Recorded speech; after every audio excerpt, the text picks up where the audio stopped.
The American dream is a house, a car, and money. Moolah, cash, dollars, dough. No matter what you call it, how you make it, or how you feel about it, 1 in 3 Americans thinks more about money than any other topic on a given day. The word money I associate with greed and capitalism. Being broke it's just not in my DNA. Money makes me feel secure and insecure. We work our whole lives for a piece of paper. Having money's not everything, not having it is. Money makes me happy, definitely.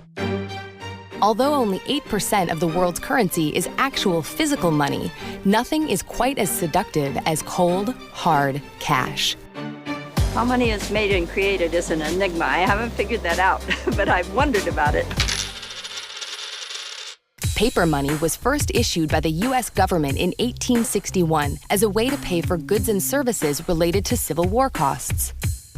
Though final currency designs are ultimately approved by the Secretary of the Treasury, the Bureau of Engraving and Printing is responsible for dreaming up the designs, manufactured elements, and printing of American paper money. Designing a new note can take several years and multiple hands. Note designs always include imagery that upholds the strength of the American economy and incorporates the latest in anti-counterfeiting elements. They also feature a portrait of an important historical figure on the front, like this guy, Andrew Jackson, with a notable American monument or theme on the back. Who's on the $100 bill, Drew? I can't think. Who's on it? It's Andrew Jackson, I think. Probably Ben Franklin. Isn't it Ben Franklin? That's what rap music teaches me, I think. My boy Benjamin Franklin is on the $100 bill. It's all about the Benjamins. After a design is locked, an engraver who must train for 12 to 15 years recreates the designer's drawings in steel by hand. The engraving is actually done backwards so that faces and words are legible once printed. Through a process called siderography, individual engraved elements are combined to form a complete face or back of a banknote. Each small detail plays a huge part in making the design not only beautiful, but also virtually impossible to copy. On the back of the $1 note is the Great Seal.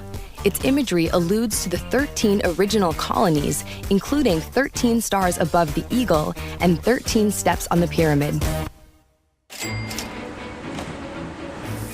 Once the master plate is completed, it's washed with deionized water and soaked in a vibrant orange potassium bichromate solution that prevents the plate from rusting.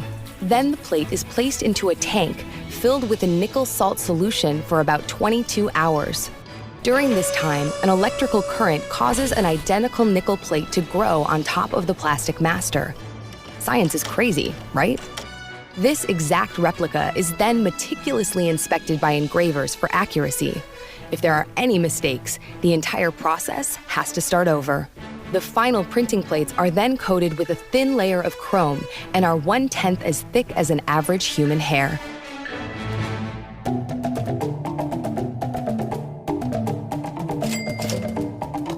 Contrary to popular belief, money isn't actually made from paper, but printed on a material made from 75% cotton and 25% linen.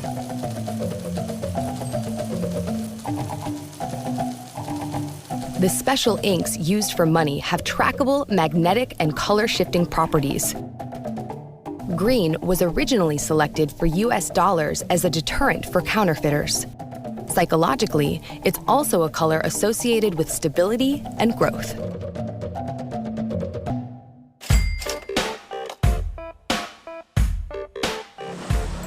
After the 72-hour drying process, the freshly printed currency passes through a series of rigorous physical and mechanical inspections using state-of-the-art computer and camera technology.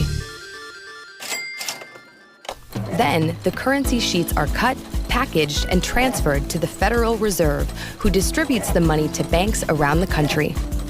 The Federal Reserve estimates that there are currently over 40 billion US notes in circulation, with a value of 1.5 trillion. As these dollars are increasingly being earned by women, one question still lingers. Why aren't there more women on money? Oh my God, this is such a complicated answer. I think it is part of this American culture. They put women a little bit, behind. And they could have had plenty of women on that were worthy enough to get on the bill, but it's a white man's game. This world is a patriarchal society, and that needs to change. Though Martha Washington made a guest appearance on the $1 silver certificate, designs are currently in the works to feature more women on paper currency. Already slated for completion are Harriet Tubman to be on the front of the $20 bill and Marian Anderson and Eleanor Roosevelt on the back of the $5 bill. These changes will begin rolling out in 2020, the 100th anniversary of the 19th Amendment, which gave women the right to vote. We think it's about time, don't you?